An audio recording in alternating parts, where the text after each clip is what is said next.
सब जगह भगवान प्रकट हो जाते हैं। तो यहाँ ये स्पष्ट बताया कि इस तरह भगवान ही संसार के रूप में आए।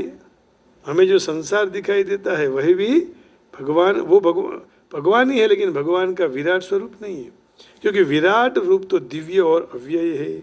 परंतु जो दिखाई दे रहा है वह तो संसार तो भौतिक और नाशवान है, क्योंकि अपने भौतिक वृंदावन को देख रहे हैं और हम जाते हैं, परंतु वहाँ अंदर का जो दिव्य वृंदावन हो वही नहीं दिखाई देता है।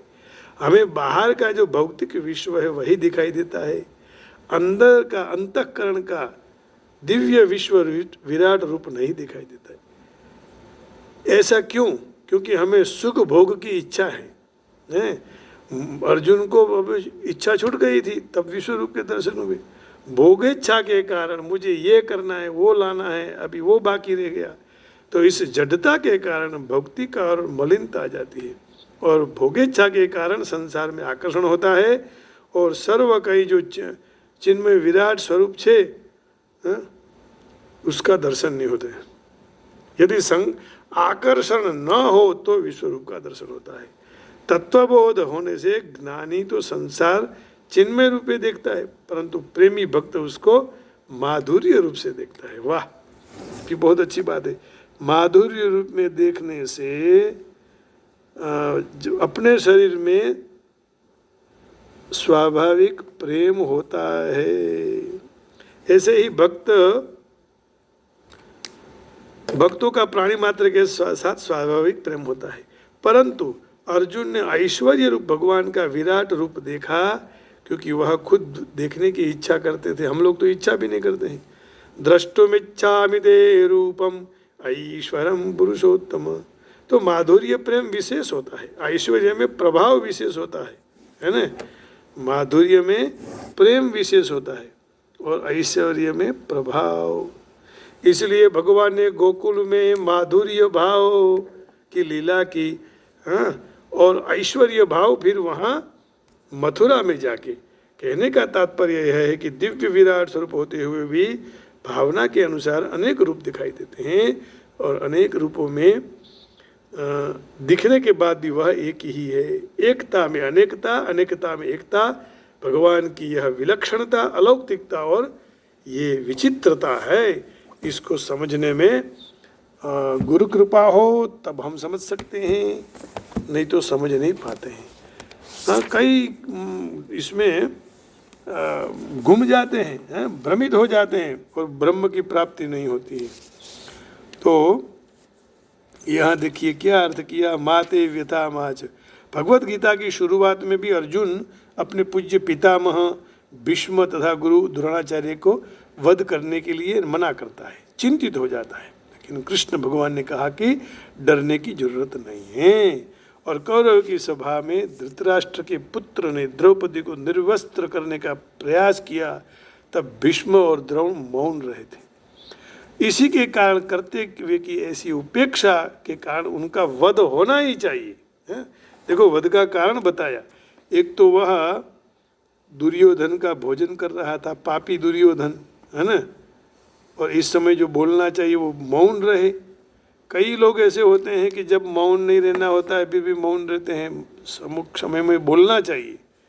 मैंने बहुत बार मीटिंगों में अनुभव किया है। अपने पद के प्रेम के लिए ऐसा करते हैं लोग, करते हुए कि ऐसी उपेक्षा के कारण उनका वध होना ही चाहिए। और कृष्ण ने अर्जुन को जो अपना विश्वरूप दिखाया और अर्जुन ने कहा कि दिखाओ, तो दिखा दिया भगवान ने। लेकिन अनैत्य के कारण ये सब सारे मरे चुके थे, है ना। तो यह अर्जुन को यह दृश्य भी बताया, क्योंकि भक्तजन सदा शांत होते हैं, ऐसे घोर कर्म नहीं कर सकते हैं। तो विश्व प्रकट करने का, विश्वरूप प्रकट करने का आशय स्पष्ट हुआ।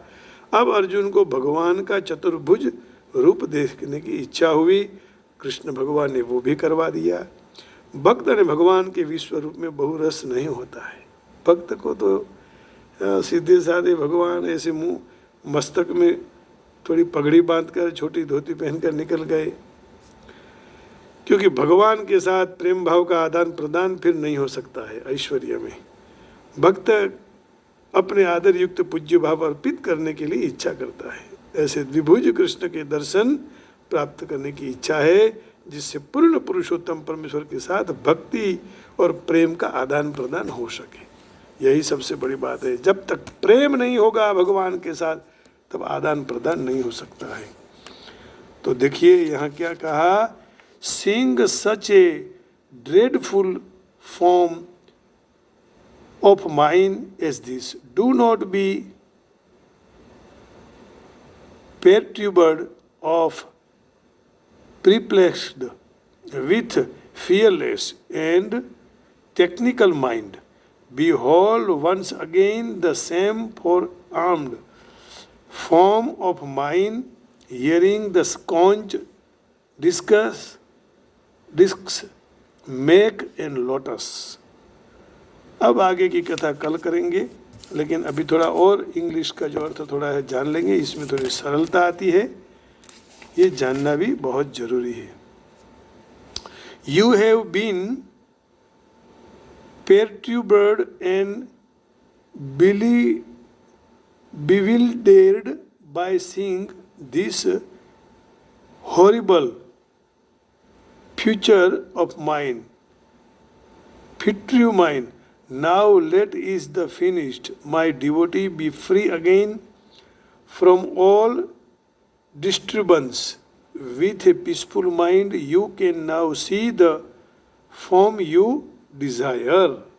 माते व्यथा माच विमूढ़ भाव, विमूढ़ भाव की ओर मत चलो और सत्संग करो, नाम लो। तो ये सब बताते हुए अब भगवान का अंत में थोड़ा कीर्तन करेंगे। तारा विन श्याम मने एकड़ लूं लागे, तारा विन श्याम मने एकलड़ू लागे, रास रमवाने वेलो आवजे, रास रमवाने वेलो आवजे।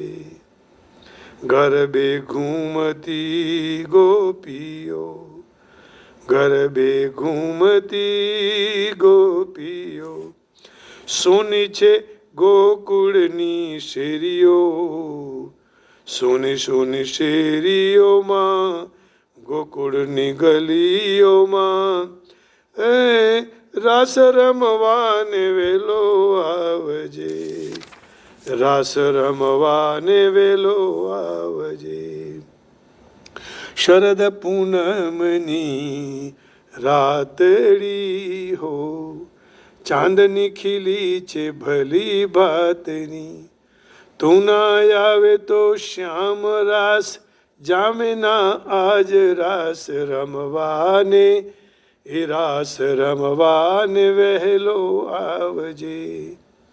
अंग अंग छे रंग छे आनंदनो, रंग केम जाने तारा संगनो, पायल झणकार सुनी हृदयम नाद सुनी, रास रमवाने वेलो आवजे। तारा विन श्याम मने एकलड़ू लागे, रास रमवाने वेलो आवजे। तारा विन श्याम मने एकलड़ू लागे, रास रमवाने वेलो आवजे। श्री राम जय राम, जय जय राम, श्री राम जय राम, जय जय राम। सीता राम, सीता राम, सीता राम जय सीता राम, सीता राम, सीता राम, सीता राम, सीता राम, सीता राम जय सीता राम। राधे श्याम, राधे श्याम, राधे श्याम, राधे श्याम, राधे श्याम, राधे श्याम। सीता राम, सीता राम, सीता